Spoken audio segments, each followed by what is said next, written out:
하, 진짜 이런 데밖에 털어놓지 못하는 고민이 있다는 게 이런 기분인지 몰랐는데 참 씁쓸하고 죽고 싶습니다. 어디서부터 이야기를 풀어야 할지는 모르겠는데 일단 저와 아내는 결혼 4년차 부부이고 중학교 2학년 올라가는 완전 늦둥이 처제와 3년째 같이 살고 있습니다. 저희 부부는 결혼 생활하는 동안 딱히 서로 큰소리 나온 적도 없었고 4년 동안 아예 불만이 없진 않았지만 나름 잘 양보하고 조율하며 살아왔고 금슬도 나쁘지 않았다고 생각합니다. 처음에 저희 아내 솔직히 저한테 과분하다 생각했고 제 평생의 소원이 화목하고 북적거리는 가정을 꾸리는 거라 그 꿈을 이루게 해준 와이프에게 늘 감사했습니다. 저와 제 아내는 5년 전에 아내가 직원으로 저희 회사에 들어왔을 때 처음 만났습니다. 저희 아버지는 과천에서 조그마한 냉동식품 물류센터를 운영 중이십니다. 저는 그곳에서 재고관리, 창고관리, 지게차 운전 등 여러가지 모든 일을 도맡아 하고 있고요. 직원들은 20명 남짓 되는 소규모의 업체인데요. 여름이 성수기라 그땐 눈코 뜰 새 없이 바쁩니다. 12시간 내내 밥 먹는 시간 제외하면 지게차에서 내려오지도 못할 정도로요. 아니, 밥도 웬만하면 지게차 위에서 먹어요. 그래서 성수기 땐 하루 왼종일 3통씩 동시에 울려대는 전화에 전화만 따로 받고 발주 받고 출력해주는 직원을 추가로 채용하는데요. 거기서 제 와이프를 처음 만났습니다. 정말 첫눈에 반한다라는 게 이런 걸까? 라는 생각이 들 정도로 너무나도 사랑스러웠던 아내를 거의 몇 달 동안 하루 24시간 왼종일 따라다녀 겨우겨우 사귀게 되었고요. 아직 대학생이었던 아내였기에 빨리 가정을 이루고 싶단 마음을 꾹 참고 아내 졸업까지 결혼을 미루었습니다. 그때 저는 30살이었고요. 제 아내는 25살이었습니다. 아내는 대학생이었고 한 해 휴학을 해서 졸업반이었습니다. 그 당시 아내의 집안 사정이 좋지 않아 아르바이트를 하며 학비를 모으느라 휴학했다는 걸 알게 된 저는 제가 나이가 많은 오빠이기도 하고 아버지 밑에서 여자친구 사귈 새도 없이 몇 년을 죽어라 일만 했던 터라 돈도 어느 정도 빵빵하게 모였기도 해서 여자친구였던 아내의 학비부터 버스에 지하철에 몇 시간씩 타고 다니며 수면 부족으로 힘들어하는 모습에 학교 타고 다니라고 경차까지 뽑아줬고 밤낮 없이 아르바이트하는 아내에게 일 그만두고 공부에 집중하라고 몸 상하지 말라며 아내 용돈에 어린 처제 용돈까지 다 제가 챙겨줬습니다. 그렇게 연애하는 동안 아내와 아내의 늦둥이 동생을 자주 만났습니다. 초등학생이었던 동생에게 장인 장모님도 그렇고 제 아내까지 신경을 정말 많이 썼습니다. 졸업식이나 학부모 면담 등 학교 행사가 있을 때 장인 장모님이 시간이 안 되셔서 아내랑 제가 대신 참석한 적도 종종 있었고요. 그러다가 최근 처제가 학교에서 오랫동안 따돌림을 당했었고 그게 꽤 오래 지속되다 보니 동생이 정신적으로 너무 힘들어한다며 어느 날 문득 아내가 조심스레 묻더라고요. 처제를 데려와서 고등학교 갈 때까지만 함께 지내면 안 되겠냐고.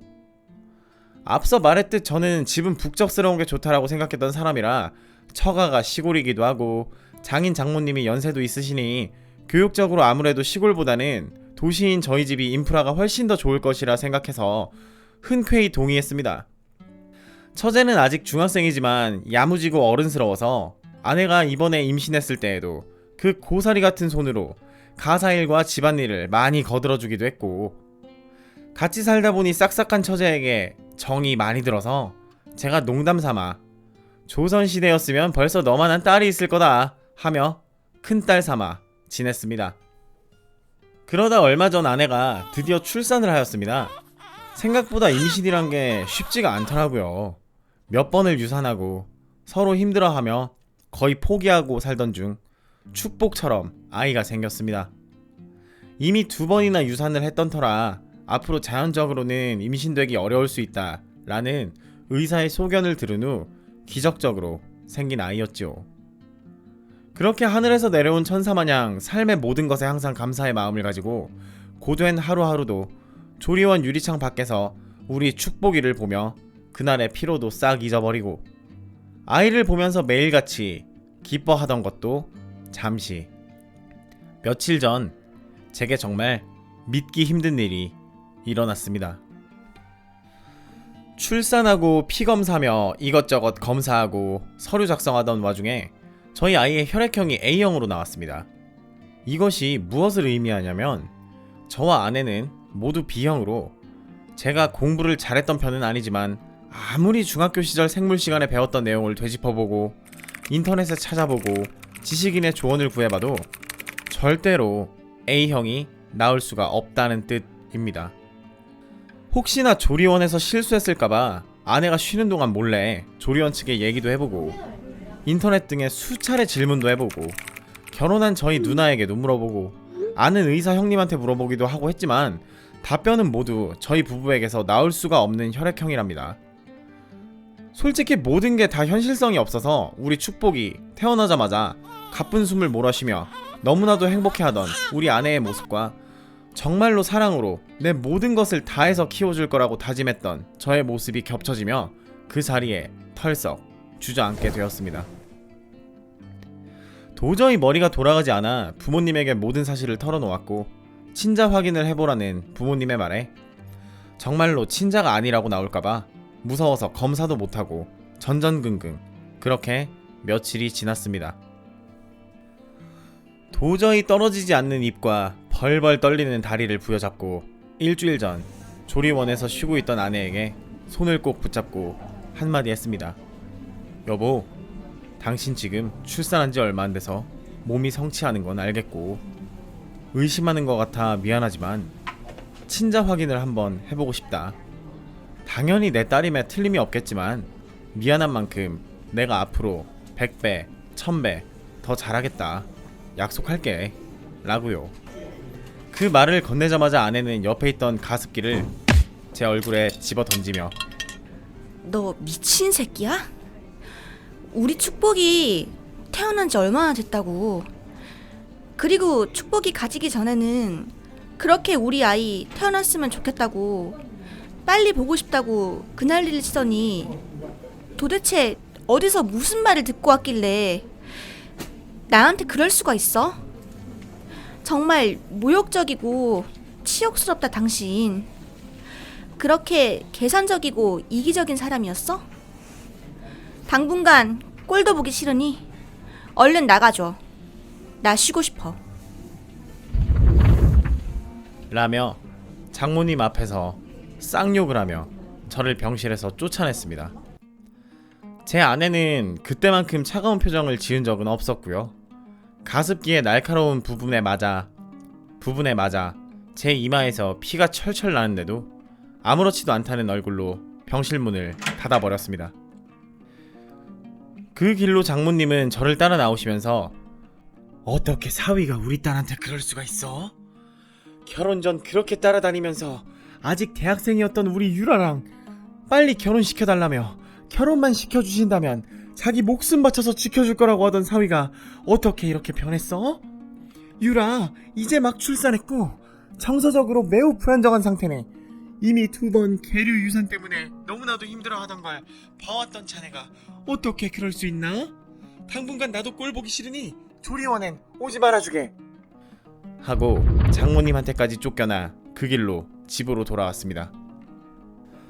저는 너무나도 답답한 마음에 저희 집에 찾아가 도저히 아내랑 장모님이 내 이야기를 들으려고 하질 않는다며 내 말에 힘을 보태달라며 부모님과 누나를 설득시켜서 다음날 양가 부모님과 저희 누나까지 껴서 다같이 만났습니다.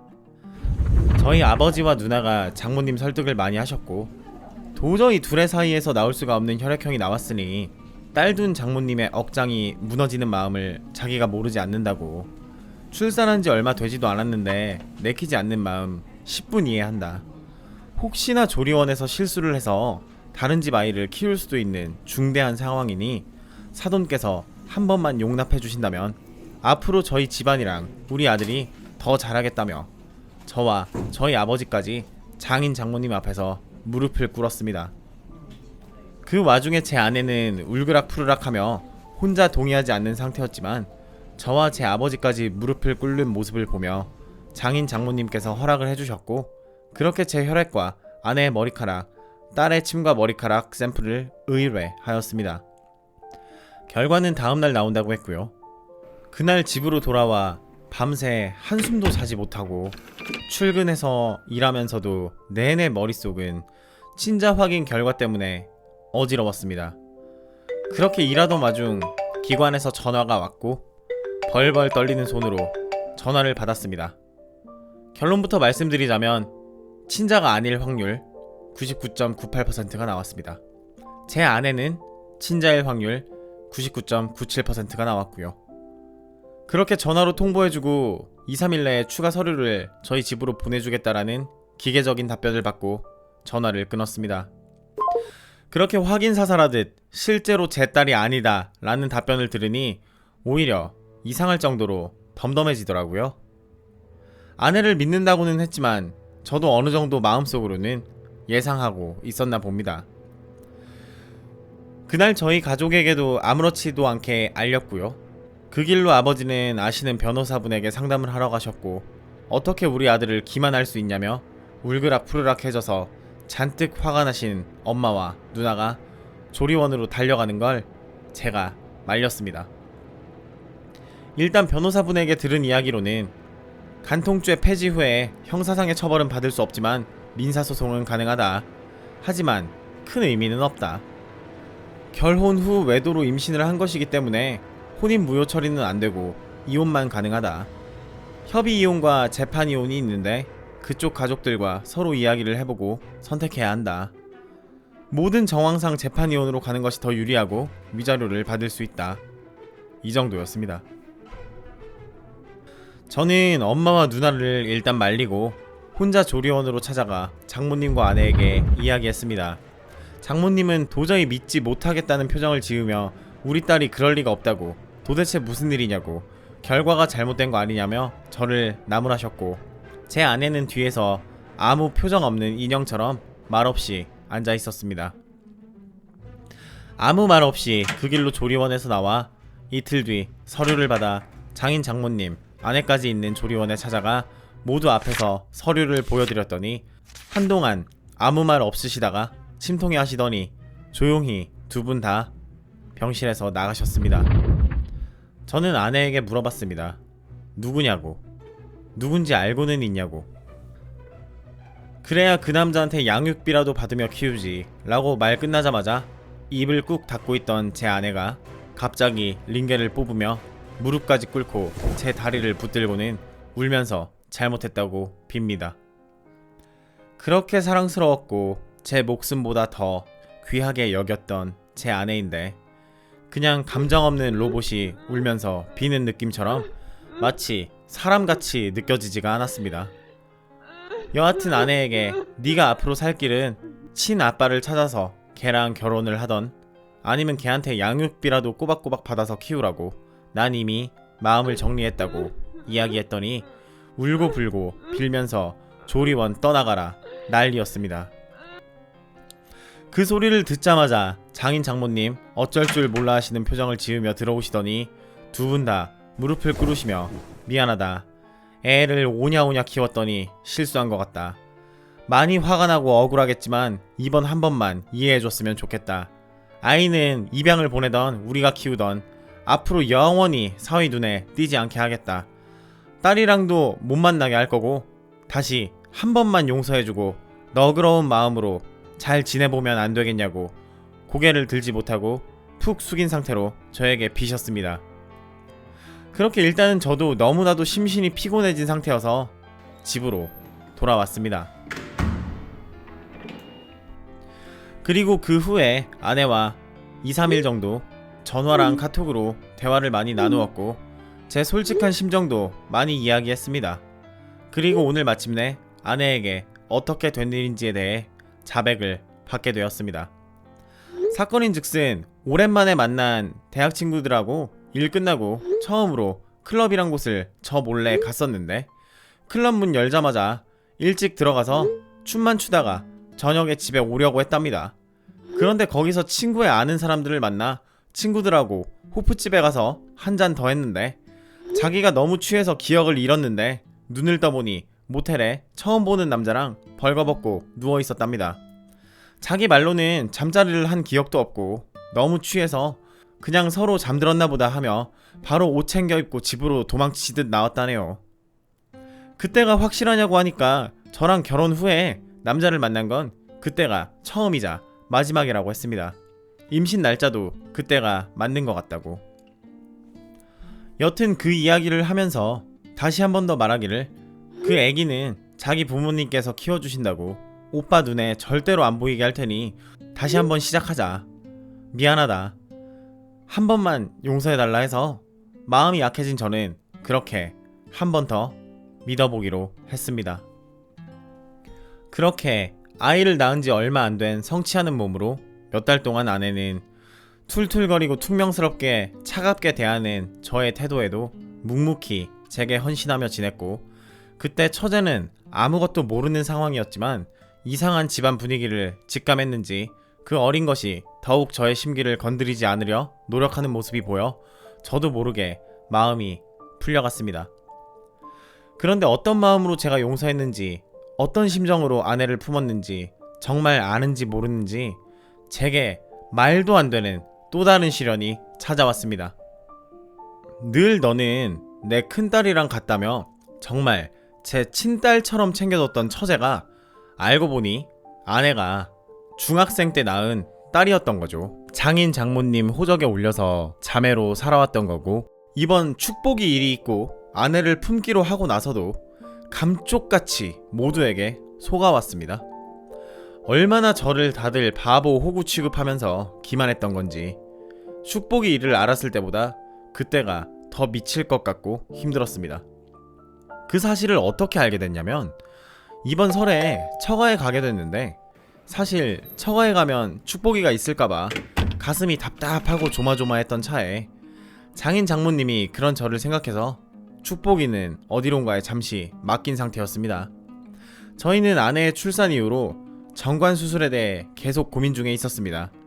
아무리 생각하고 다시 친자식을 출산을 한다 해도 축복이는 어떻게 할 거며, 축복이와 친자식 그 둘을 어떻게 대해야 할지 모르겠어서였습니다. 하지만 아무래도 남성성에 부작용은 있지는 않을지 걱정도 되기도 하고, 남자로서의 자존심 같은 것도 있었기에 차일피일 병원 예약만 잡아놓고 미루고 있던 상황이었습니다. 그렇게 장인어른과 한 잔, 두 잔 술을 마시다 보니 취기가 올라 정관 수술에 대한 이야기까지 하게 되었고, 장인어른이 무심코 자기도 정관 수술 받았는데 아무 상관없다, 나도 예전에 받았는데 아직까지 팔팔하다, 뭐 이런 식의 농담을 하셨죠. 그래서 저는 에이 그래도 처제가 태어난 거 보면 정관 수술에도 임신할 가능성이 있다는 거 아닐까요? 정관 수술 아무것도 아니네 하면서 웃고 말았는데, 그때 장인어른의 표정이 뭔가 이상했습니다. 아차 싶었다고 해야 하나? 뭔가 몹시 당황하며 일그러진 표정이었고, 장인어른뿐 아니라 장모님, 아내까지 일동 얼어붙은 분위기였죠. 그때까지만 해도 저는 아무 생각이 없었습니다. 정말 아무것도 모르고 잠자리에 들었는데, 다음날 아침 뭔가 모르게 장인 장모님이 저를 대하는 태도나 분위기가 분명 평소랑은 다른 게 느껴지더라고요. 콕 집어서 설명하기에는 어려웠지만 직감적으로 느껴졌다 해야 하나? 순간 쎄한 느낌이 들었습니다. 그렇게 한번 눈이 뜨이니 그동안 살아오면서 느껴졌던 또 다른 위화감과 미심쩍었던 부분들이 하나 둘씩 퍼즐처럼 조각이 맞춰지기 시작했습니다. 그렇게 사람 의심하고 그러면 안 되는 줄 알았지만 아무래도 축복의 일도 있었고, 한 번 의심이 되니 생각이 꼬리를 물어 끝이 안 나고, 물어보고 속 시원한 대답을 듣지 않으면 평생 의심하며 살 것 같아서 그날 퇴근하고 아내를 넌지시 떠봤습니다. 제발 이번만은 아니길 바라면서요. 설마 제 인생에 있어 그런 드라마 같은 일이 우연찮게 2번이나 일어날까 싶어서요. 처제는 외탁한 것 같진 않은데 장인 장모님 두 분 다 안 닮았네? 입가에 점도 당신 가족 중 아무도 없는데 당신이랑 똑같은 데 있고, 그러고 보니 혈액형도 혼자 O형이었고, 이런 식으로 슬슬 떠보면서 아내의 표정을 자세히 들여다보니 입술이 파르르 떨리며 갑자기 땀을 뻘뻘 흘리더라고요. 그때 저도 뭔가 있긴 있구나 싶은 확신이 들어 이 의구심에 쐐기를 박듯 한마디 툭 던졌습니다. 진지하게 나한테 숨기는 거 없어? 나도 어느 정도 알고 당신한테 물어보는 거야. 처제 손잡고 같이 축복이처럼 또 유전자 검사라도 해볼까 하다가 아무것도 모르는 처제가 무슨 죄인가 싶어서 당신한테 먼저 말하는 거야 라고 하니 처음에는 화를 내며 어떻게 내가 당신한테 그렇게 할 수가 있겠어. 한 번도 아니고. 축복의 일로 당신이 나를 용서하지 못하는 건 이해하지만 아무것도 모르는 어린 내 동생을 그런 취급하는 건 당신이 너무한 거야. 라며 손을 벌벌 떨면서 이야기하더라고요. 그래서 제가 다시 한번 용기를 내어 마음을 다잡고 물어보았습니다. 당신을 이번에 용서했던 건 나에게 더 이상 숨기는 게 없을 거라 확신했기 때문에 용서한 거야. 앞으로 평생 나한테 숨기는 게 없을 거라며 당신도 나한테 울면서 빌었고 여태까지의 축복이 일 이전에 당신을 믿었기 때문에 넘어갔던 거고 이번에도 나한테 또 숨기는 게 있어 나중에 들통나서 내가 알게 되면 그땐 돌이킬 수 없는 일이 돼. 지금이라면 용서해줄게. 한번 말해봐. 뭘 숨기고 있는지. 더 이상 나를 실망시키지 말아줘. 부탁이야. 하며 손을 슬며시 잡았더니 그제서야 아내는 눈물을 뚝뚝 흘리며 이야기를 꺼냈습니다. 들으면서도 믿기 힘든 이야기였죠. 어리고 철없던 중학생 무렵 그때 당시 대학생이었던 과외 선생님이 공부를 잘 가르쳐줘서 자기가 원하던 명문 고등학교에 가게 될 정도로 성적이 오르게 되어 신이 난 나머지 부모님 몰래 모텔에서 축하할 겸 단둘이 술을 마시게 되었고 일어나 보니 혼자 모텔에 덩그러니 있었다고. 임신하고 7개월이 지나도록 임신한 사실조차 몰랐고 워낙 어렸기에 생리도 들쭉날쭉했고 배도 안 나와서 전혀 모르다가 이미 지우기엔 너무 늦은 시기에 알게 되었고 그 사실을 그 오빠한테 말했더니 졸업만 하고 바로 결혼하자던 사람이 어느 날부터 연락이 안 되었다고. 당시 명문 중학교에 다녔던 아내는 임신했다는 사실이 알려지면 퇴학당할까봐 어찌저찌 방학에 맞춰 출산을 하게 되었고 부모님 외에 아무도 모르는 채로 그렇게 평생을 부모님 호적에 올려 살아왔다고 했습니다. 그 이야기를 듣자마자 어떻게 이토록 감쪽같이 속여온 것이 너무 충격적이고 괘씸하기도 하고 한 번도 아니고 두 번이나 나를 속였고 이것 말고도 더 속인 게 있진 않을까 싶기도 했고 솔직히 나를 얼마나 호구 등신으로 생각했길래 아내뿐만이 아니라 처가까지 나를 속였을까? 내가 그때 이혼 서류를 내밀었을 때 어떤 마음으로 축복이를 두 분이서 맡겠다고 하고 용서를 비셨을까? 하며 너무나도 마음이 착잡하더라고요. 그러면서 아내는 되려 눈물을 흘리면서 그래서 애초에 아무하고도 결혼하지 않으라고 했었는데 당신이 나를 꼬신 거 아니야? 나는 처음부터 혼자 우리 부모님이랑 아이랑 살려고 했었는데 당신이 아무것도 모르는 대학생이었던 나를 꼬셔서 내 인생 이렇게 된 거야. 어떻게 할 거야? 내 인생 돌려내! 라며 언성을 높이며 통곡을 하더라고요. 그 상황에서 도저히 정상적인 대화가 안 될 것 같아서 일단 집에서 나왔습니다. 그 후로 너무나도 찜찜한 마음에 그 말이 정말 사실인지 처제의 유전자 검사를 다시 한번 해봤고요. 네, 역시나 아니나 다를까 제 아내의 딸이었습니다. 한 번도 아니고 두 번이나 믿는 도끼에 발등을 찍혔더니 제 자신이 너무나도 멍청하고 바보같이 느껴져 제 자신에게 질려버리더라고요. 그때 축복이가 제 자식이 아니란 게 알려졌을 때 저희 부모님과 누나는 물론 제 주변 모든 사람들이 다시 재결합하는 거 깊게 생각해봐라. 사랑만으로 해결되는 게 있고 아닌 게 있다. 평생을 너한테 그 아이를 안 보여준다 하더라도 네가 받은 상처, 배신감 그런 것들은 너에게 꼬리표처럼 따라다닐 거고 네 아내 얼굴 볼 때마다 계속 생각날 거다. 그렇게 큰 일도 속였는데 네 아내가 다른 일도 속이지 않았다고는 생각 못하겠다 라고 했던 주변의 말들이 메아리 치듯 제 머리를 맴돌았고 답답한 나머지 그날 나가서 진탕이 되도록 술을 마시고 제 본가로 돌아갔습니다. 돌아가서 술이 떡이 돼 돌아온 아들을 보며 도대체 무슨 일이냐며 묻는 부모님을 보고 아들이 못나서 부모님 마음을 2번이나 찢어지게 한다고 대성통곡을 하며 처제가 아내의 딸이었단 사실을 알리게 되었고 부모님은 아연실색하시며 그러게 그때 이혼했으면 좋았을걸. 그랬으면 이렇게 내 아들이 고통받는 일이 없었을 텐데 재결합한다는 거 죽는 한이 있더라도 말렸어야 하는데 하며 두 분 다 저를 안고서 눈물을 흘리셨습니다. 현재 저는 다시 한번 이혼 서류를 작성한 상황입니다. 또 다시 이 종이를 보게 되는 날이 오게 될 줄은 몰랐는데 2번 이혼하는 기분이네요. 장인 장모님께 말씀드렸더니 그때는 차마 염치가 없으신지 죄송하단 말씀조차 못하시고는 그래 하시더니 이혼하고 좋은 여자 만나서 행복해지게 하시면서 전화 끊으시더라고요.